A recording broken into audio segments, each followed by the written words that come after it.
Presença, oferecimento Vista Azul Hotel, a Europa pertinho de você.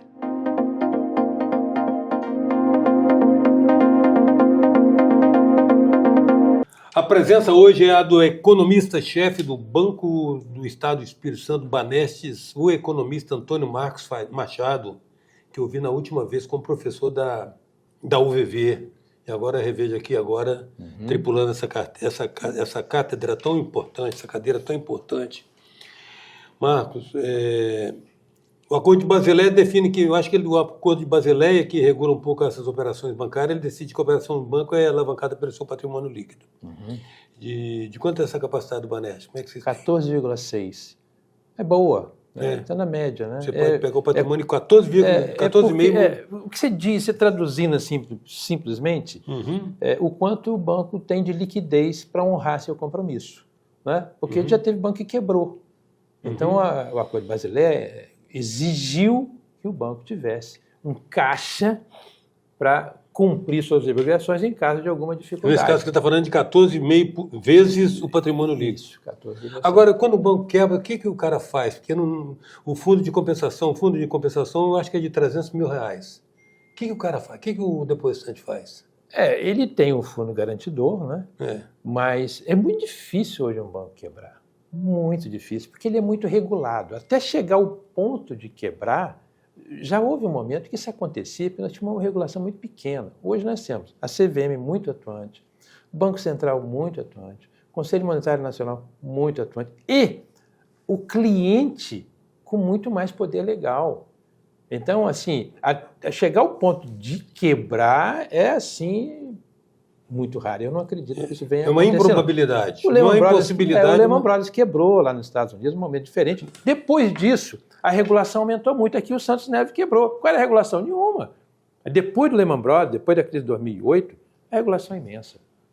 O negócio da subprime, uma hipoteca está garantindo 10 operações. Ali foi uma análise de crédito ruim, né? O subprime foi considerado o prime. Então, a mesma exigência que você fazia para quem tinha capacidade de pagar, os bancos começaram a fazer, ele vai pagar, vamos dar ele paga, ele é bom também. E aí foi, e rolou, caiu uma pedrinha ali, um efeito dominó, né? E caiu todo mundo. Porque não...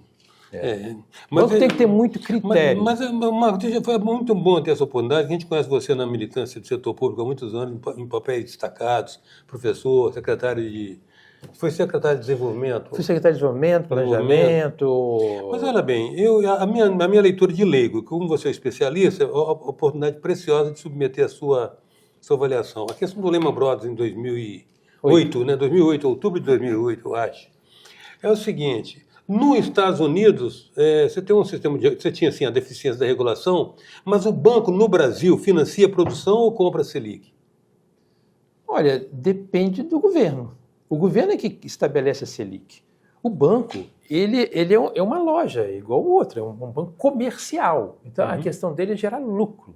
Sim, como qualquer empresa, qualquer negócio. O que ele vende? Ele vende crédito. Ele não emite moeda, ele vende crédito. O grande negócio dele é crédito. Aí é consignado, é empréstimo pessoal, é empréstimo para você comprar um apartamento. Então, todo o sistema gira em cima de crédito. Agora, é claro que você tem que fazer o crédito sustentável, tem até regulação para isso agora, não é? E você tem que também fazer o crédito com perenidade. Você não pode esgotar a capacidade de tomada de empréstimo do seu cliente, senão você perde ele rapidamente. Então, esse é o equilíbrio, né? Você tem que ter... Não, mas eu digo assim, mas do ponto de vista de... se o banco presta o lucro e a segurança, quando você tem, por exemplo, a Selic hoje está o quê? 12,25? 11,25. 11,25. Não sei, olha bem, então 11,25. Já chegou a 25%, você se lembra? No governo desse para trás, chegou a 25% de Selic. Ficava imaginando isso, o cara lá em Wall Street pegar $100 milhões, plantar aqui e depois de 12 meses pegar 125 milhões de volta. Mas nessa hora, como é que o banco não vai, assim, digamos, impor exigências de garantidoras de crédito a um empreendedor e a um produtor que ele praticamente não pode cumprir porque ele tem a segurança da dívida pública? O que faria ele? Algum espírito de patriotismo e pensar em patriotismo de banqueiro? Convenhamos, né? Não, isso não existe, né? Isso aí é uma política muito ruim. É a pior forma de fazer política social, né? O banco ele tem que ter o critério de gerar lucro com sustentabilidade. Rentabilidade com e ética. liquidez. Tem que ter rentabilidade e liquidez. Tem que ter rentabilidade e liquidez. Não é para fazer bondade. O banco não é para fazer bondade. Você não vai ali numa loja ali e ela vai fazer bondade para você. Vou te dar um terno, você não tem dinheiro, ou vou te vender por 10%, você não tem capacidade de pagar. Ela vai quebrar no outro dia. Da mesma maneira, um banco. Agora, ele tem uma função social muito importante. Se não houvesse banco, nós não teríamos uma economia crescendo. Se não houvesse banco, nós não teríamos desenvolvimento de empresas. Então, ele é essencial. E se não houvesse banco, também nós não teríamos políticas públicas. Uma prefeitura, por exemplo, ela quer ajudar as pessoas que estão desabrigadas. Ela precisa de um banco para fazer isso. Nesse caso, você está falando do ponto de vista de operação da transferência do recurso. Você tem que ter meio de pagamento, você tem autorização do Banco Central, você pode emitir um cartão, como foi agora no caso da pandemia, né, que o Banespa, inclusive, fez muito isso. No caso das enchentes agora no Sul, o Banespa fez muito isso. Quando o prefeito Arnaldinho, lá em Vila Velha, quis levar para as escolas, para os estudantes, um determinado bônus, foi ver o cartão do Banespa. Então você precisa ter. O banco é essencial. O Schumpeter fala isso. Você tinha que colocar uma estátua para o banqueiro. Que ele que aquece a economia. O Bitcoin é um princípio de peer-to-peer, ou seja, eu passo Bitcoin para você, não passo por nenhum banco, vai direto para você. Então é uma revolução que está em curso, mas que também vai ter que ser regulada. Não, vai ter que ser regulada do ponto de vista de controle, né? Até porque o Estado não está aí a fim de abrir mão de receitas, né? E qualquer tipo de transferência, certamente ele quer tributar, né? Mas a questão do Bitcoin ou da criptomoeda, a gente fala do Bitcoin porque é a rainha, né? Uma das moedas. É a principal, foi a que lançou, né? Desde o Sakamoto lá. Mas o Bitcoin, de fato, ele quebra a intermediação bancária. Qual a necessidade de banco com a criptomoeda? Só que o banco, ele se adapta a isso. Porque você tinha um padrão ouro até 71. Sim. Então você tinha um Fort Knox lá em Knoxville. Você trocava dólar por um grama de ouro. Porque o lastro era ouro. Qualquer moeda do mundo tinha que ter a mesma quantidade. 100 tem que ter 100 em ouro. O equivalente. O Nixon chegou e falou, não, chega, a conversibilidade não é mais com ouro, não é dólar. O dólar não tem lastro mais em ouro. O dólar é lastro em dólar. Foi aí que nós tivemos a primeira mudança. Então os bancos se adaptaram a isso. Você imagina, de repente o banco está trabalhando com a hipótese que você tem barras de ouro, você tem aquele cofre imenso, todo mundo querendo assaltar aquilo ali, você passa a ter a conversibilidade do dólar por dólar, e isso não, agora não tem mais ouro. Alguma coisa, continua tendo papel físico. Na verdade, investiu, sabe muito o que no dólar? Em tinta. Investiu-se muito em tinta. Você viu o que o governo norte-americano emitiu em 2008 para poder injetar dinheiro nos bancos? Sim, e aí você gera inflação. O Paulo Guedes falou uma coisa muito interessante. Mas aqui nós temos a Casa da Moeda. Quanto é que custa a Casa da Moeda? Nós não precisamos da Casa da Moeda. Não vamos precisar da Casa da Moeda. E está acontecendo exatamente isso aí. Com a moeda digital, vem o Drex aí, você tem o Pix. Quem anda com dinheiro no bolso agora? Não, mas o dinheiro já é virtual há muito tempo, desde o tempo do cartão de crédito. Mas para uma camada social. Que o Brasil, dá para fazer na Suíça, na Áustria, na Finlândia, na Letônia, na Lituânia, mas no Brasil, 200 milhões de habitantes. 40 milhões não tem conta bancária. É dinheirinho no bolso. Então não dá para acabar. Mas a Casa da Moeda pode ser menor. Não dá para acabar ainda, é questão da cronologia, né? Porque não tem como o pessoal da periferia em algum momento vai chegar, eternamente na periferia. Você tem mais segurança, né? Agora, você falou o seguinte, tá bom, mas aí vai acabar com a tributação em cima... Mas se eu faço uma transferência direta para você e você faz o negócio, você aumenta o seu estúdio, você contrata mais gente, esse pessoal vai pagar imposto. Vai pegar lá na ponta. Imposto lá. Vai pegar lá na ponta. Exatamente. A moeda é um meio circulante, é um meio de pagamento. A morte e o imposto são duas coisas inevitáveis na vida, né? Exatamente. E as mudanças. E o país, o Brasil, quando você fala em imposto, o Brasil desde Tiradentes que sofre dessa doença, né? Não era mais barato. Em 2024... Era um quinto no tempo de Tiradentes. Mas o cara... Hoje é 38% do PIB. Foi todo mundo preso, o cara foi enforcado. Imagina se fosse hoje, então, tadinho, teria trucidado, que era um quinto. Né? Agora não, agora é quase tudo, é 90%. Então, o Brasil até hoje está aí com essa gastança tremenda, essa dívida impressionante, 800 bilhões de juros paga por ano, as contas não fecham. O Espírito Santo é uma ilha de prosperidade, é um exemplo. Porque o pessoal fala, mas Antônio Marcos, mas isso é ilusão. Não é ilusão, não. Vai lá que vai ser o Espírito Santo. O Espírito Santo faz isso e investe. Tem 20 anos que o Espírito Santo porque o Espírito Santo, ele não é só ter o equilíbrio fiscal. Ele não faz entesouramento. Vou guardar esse dinheiro aqui, vou ficar entesourando. Ele investe. Ele tem equilíbrio fiscal, se ele tem superávit, ele investe. Porque o Japão entesourou e quebrou. Tem que investir, porque o investimento... O dinheiro não multiplica, né? Exatamente. O investimento que multiplica a renda. Exatamente. Então, aqui, você falou bem, tem uns 20 anos aí. Começa lá com o Paulo Artung, depois o Renato, o Paulo e o Renato. O Ricardo Ferraz tem uma participação muito importante como vice do Paulo Artung e vice agora do Renato Casagrande. Então, tem que colocar o Ferraz também nessa tríade aí. E os três conduzindo com muita competência, com muita integridade e muita capacidade de investir. Por isso que o Espírito Santo é uma bola. Todo mundo está investindo no Espírito Santo. Você pega toda hora, você vê o Ricardo Frizeira, está toda hora divulgando, você está divulgando, a Gazeta divulga, a Tribuna divulga, todo mundo divulga. O Espírito Santo, a gente sabe disso, o Espírito Santo tem um trunfo fantástico, que é o seguinte, uma aparente incoerência. O Espírito Santo sempre foi anônimo e sempre esteve no ostracismo, desde o período da colonização, desde que os jesuítas foram embora. Isso aqui só tinha 4 vilas no litoral, não existia o Espírito Santo. É pequeno, né? Até a primeira metade do século XX, o Espírito Santo acabava no Rio Doce. Né? Mas o que aconteceu? Tudo aconteceu em volta e nós somos o novo. Nós somos o novo no Brasil. Nós somos o novo. E é um estado que tem um banco.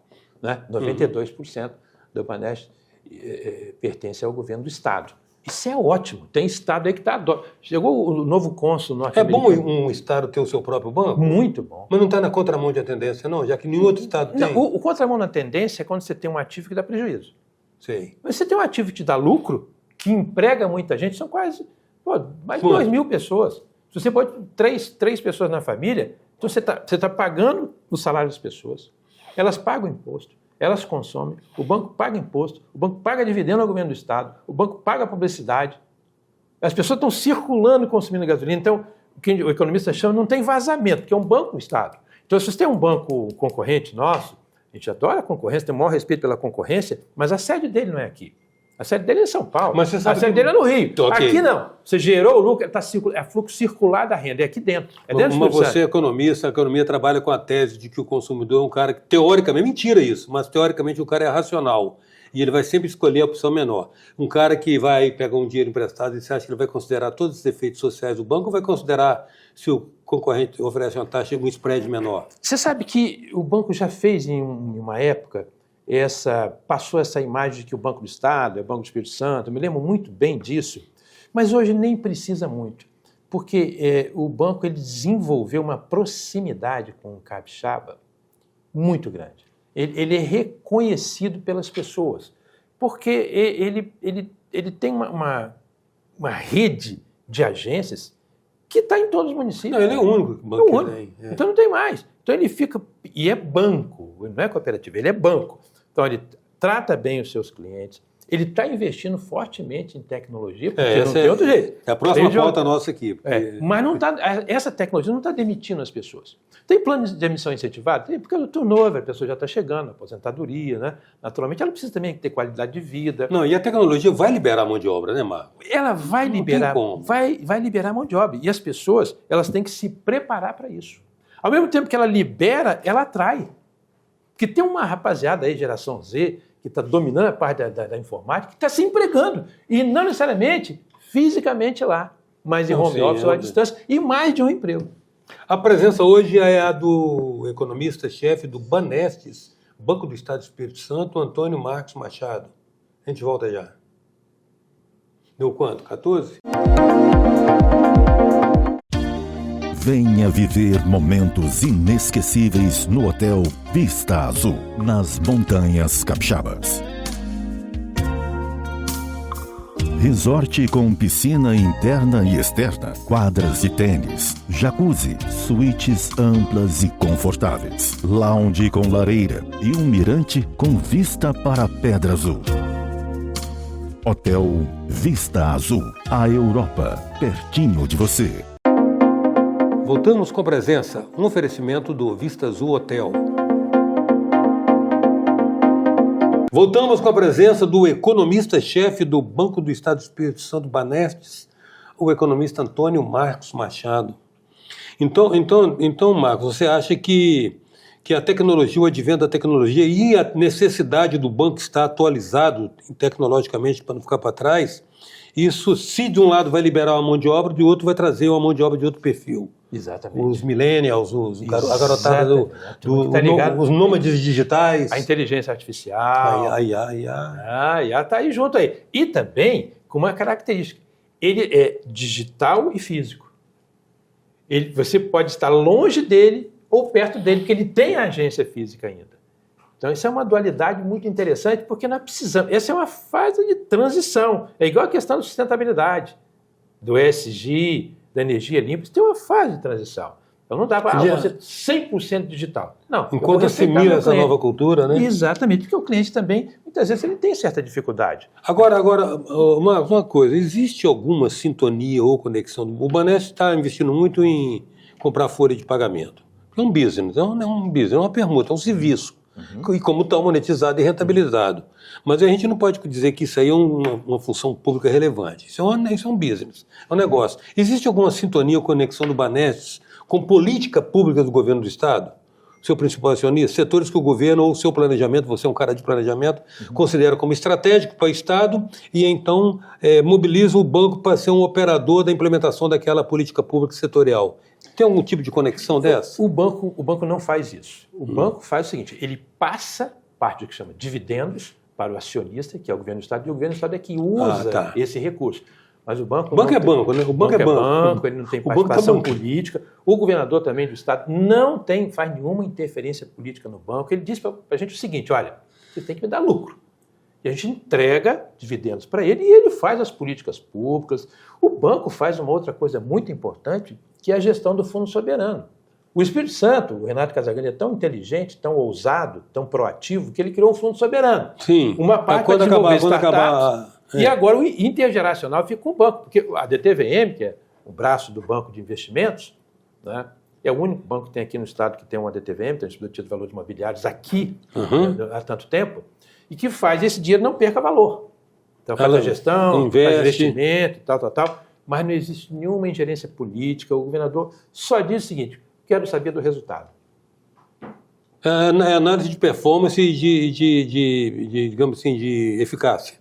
Sim, exatamente. Eficácia do ativo. Eu preciso de resultado e aquela coisa da produtividade. Resultado com o menor custo possível. Então eu queria saber de você. Você tem métricas de produtividade do pessoal do banco?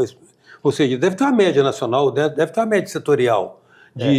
A quanto corresponde o lucro líquido com o tamanho do efetivo? A eficiência operacional do banco é muito boa. Porque o que seria a eficiência operacional, né?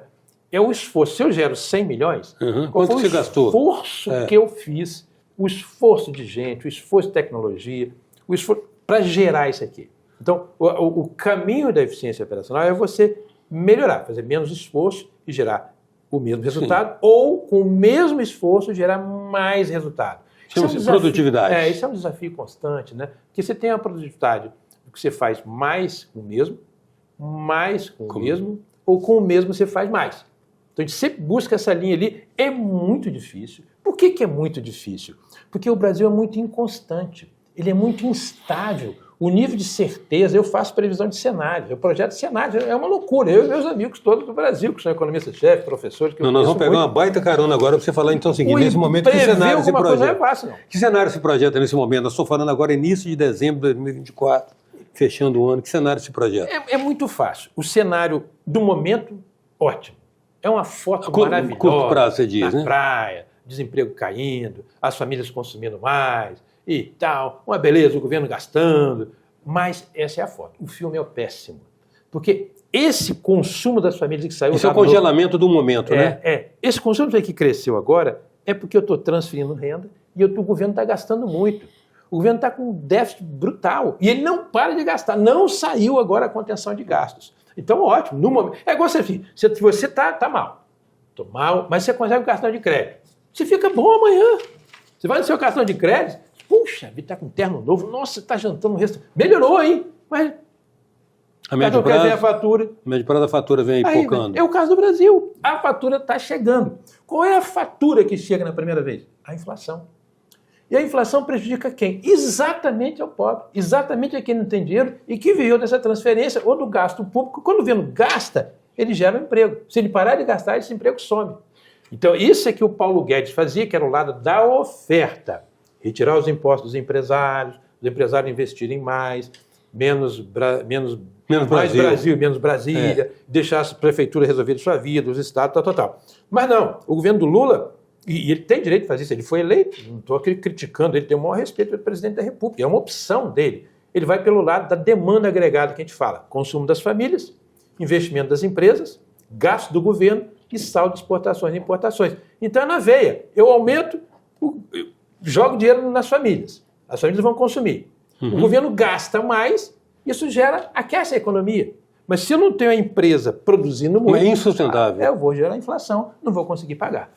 E insiste, né? Porque aí vira uma coisa política. Por exemplo, o mercado é ocupado. O mercado não tem culpa de nada, o mercado está trabalhando 8 horas por dia, 18 horas por dia, correndo o risco. Correndo. Já viu a prefeitura quebrar? Não vi. O Estado quebrar? Mas a empresa quebra. Então o cara vai numa luta tremenda, aí, puxa, não aguenta. O Roberto Campos fala muito isso, né? A taxa Selic não sou eu que aumento, não é o Copom que aumenta, não é o Banco Central. Não, é o governo que aumenta quando ele gasta muito sem ele ter o dinheiro. Risco. O pessoal vai embora, a inflação sobe, prejudica quem? Quem não pode proteger. O interessante é que a cada meio ponto da Selic você tem um aumento da dívida pública cuja parcela de amortização anual é maior do que a verba que é alocada para qualquer ministério. Quase 800 milhões, pô. É muito dinheiro. É muito dinheiro. Quanto? 400 milhões na média? 800? No ministério, paga de juros. No ministério leva isso. Então, esse é um custo então, isso se reflete... Mas qual é a filosofia depois de mil dilúvio? O que é? Qual é a filosofia? A filosofia é uma filosofia que está prevalecendo há 16 anos. Nós temos há 16 anos o mesmo grupo governando o país. O Lula 1, Lula 2, a Dilma 1, a Dilma 2, o Lula de novo. São 16 anos. Nas últimas 6 eleições, o Lula, o partido dele, que eu respeito também, o partido dele, ganhou 5. O Lula ganhou 3, fez a Dilma 1, fez a Dilma 2. Então, se não tiver VAR, está 3-3. Ele perdeu 3 e ganhou 3. 3-3. Quando ele vai para o VAR, não, mas eu ajudei a eleger a Dilma, mais um. Ela reeleger a Dilma, mais uma. Então, hoje, o Brasil é resultado de 16 anos de domínio de um mesmo grupo político, os maiores cargos do país, as maiores receitas do país. Tudo há 16 anos. E hoje tem a presidência do BRICS com a Dilma. Então o pessoal fala assim, eu sempre digo, quando o Lula teve dificuldade aí com a justiça e tudo, o PT acabou. Nunca subestime o PT. Nunca ache que o PT acabou. Não existe um partido tão forte na América Latina como o PT. Ele é muito orgânico, né? Orgânico. Muito orgânico. E você tem 16 anos de poder. Não pode subestimar, não pode ignorar, não pode ironizar. Eu acho muito sugestivo, acho muito sugestivo que o Zé Disseu tenha dito que eles não visavam o governo, visavam o poder. Sim. Então, o governo é uma representação circunstancial. O que importa é quem é que está manipulando os bonecos. Você pode assim, olha, vocês estão há 16 anos e não chegaram ao resultado que a gente quer. Sim. A gente queria isso, queria mais crescimento. A média dos últimos 20 anos de crescimento do país é 2,3%.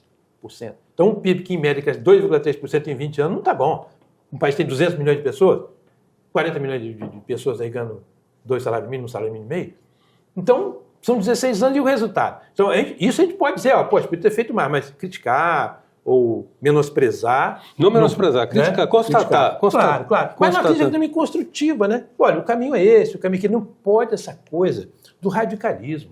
Mas vem cá, mas reduzir o gap aí, o déficit público agora não significa naturalmente ter uma decisão política a respeito de clientelismo? Com certeza, né? Nós temos eleições, né? Aí mais à frente, e o populismo, essa questão de você conquistar o voto popular, passa muito pelas políticas públicas. As políticas de proteção, então é pé de meia para o aluno não sei aonde, é o Bolsa Família, é o FIES. O FIES, por exemplo, isso não funciona. Meus filhos se formaram nos Estados Unidos, eu dou aula para americanos e tudo. O modelo de financiamento para universitário é diferente. O FIES é o seguinte, quanto é que você custa sua faculdade? Custa R$1.000, toma R$1.000. Você pagou a faculdade, você vai morar onde? Você vai comer aonde? Você vai comprar livro como? Você vai se locomover como? Então ele te deu um pedacinho que é o quê? Para você pagar a universidade privada, a faculdade privada.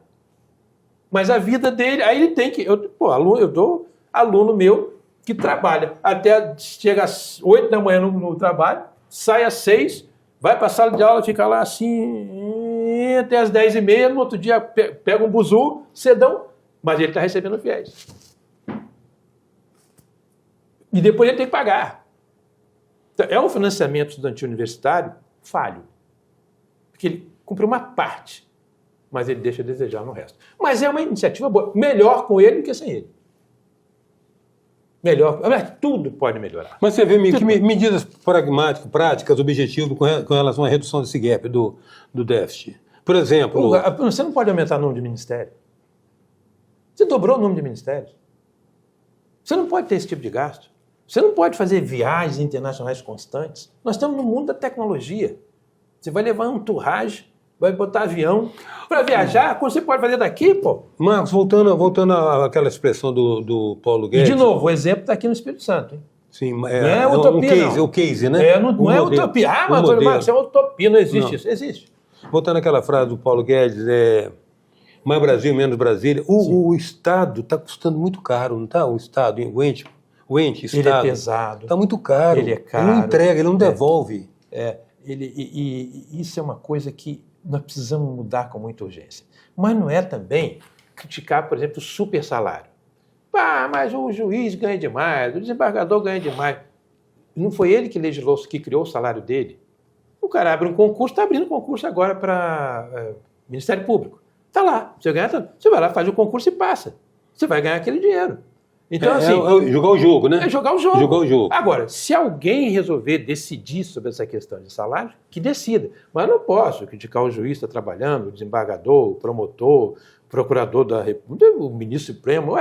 Você acha, Marcos, que cabia a possibilidade de A palavra foi desmoralizada. Nada que desmoraliza mais uma boa ideia do que executá-la mal, a gente sabe. Uhum. Mas você acha que cabia um pacto social para uma reforma no Brasil, que incluísse uma reforma administrativa onde essas coisas todas fossem consideradas? E aí tem uma pessoa que a gente cita pouco, que é Temer, Michel Temer. Ele fez um trabalho, ele fez uma presidência muito boa. Ele deu uma limpada no terreno, né? Ele deu uma limpada. Reforma da Previdência. Que não está sendo cumprida, você sabe, né? Isso nós temos que fazer. A Previdência, trabalhista, política. A reforma política, porque é uma coisa muito interessante. O Brasil é um país que não tem assim, direita e esquerda. Ele já teve. Quando tinha o regime militar, você tinha Arena, direita, MDB, esquerda. Isso. Depois de 88, isso acabou. Você pareceu um monte de partido. Aí você tem o centro-esquerda, o centro-direita, o centro, meio, centro, esquerda, direita, você fica até doido ali. E outra coisa, você vê, o cara ganha a eleição, ele se junta com o outro que era arqui-inimigo dele. Olha para o Brasil hoje, presidente Lula, vice-presidente Alckmin. O Alckmin e o Lula, eles viveram disputando eleições, um de um lado, outro de outro, e ideias antagônicas. Aí, como você vai entender politicamente o país? Então tem que organizar a reforma política. Aí é o seguinte, vamos definir isso, vamos proibir certas coligações, tem que ter um prazo. Ganhei eleição, não, agora eu vou chamar meu adversário para ele ser o secretário de planejamento, para ele ser o ministro, sei da onde, porque aí tem a tal da governabilidade. Eu acho que não é para aí, não. Mas quero agradecer muito a sua presença, a sua disponibilidade de estar aqui conosco, nos produzindo essas reflexões. Muito joia, cara. Muito obrigado. A presença hoje do economista-chefe do Banco do Estado do Espírito Santo, Banestes, o Antônio Marcos Machado. Até já.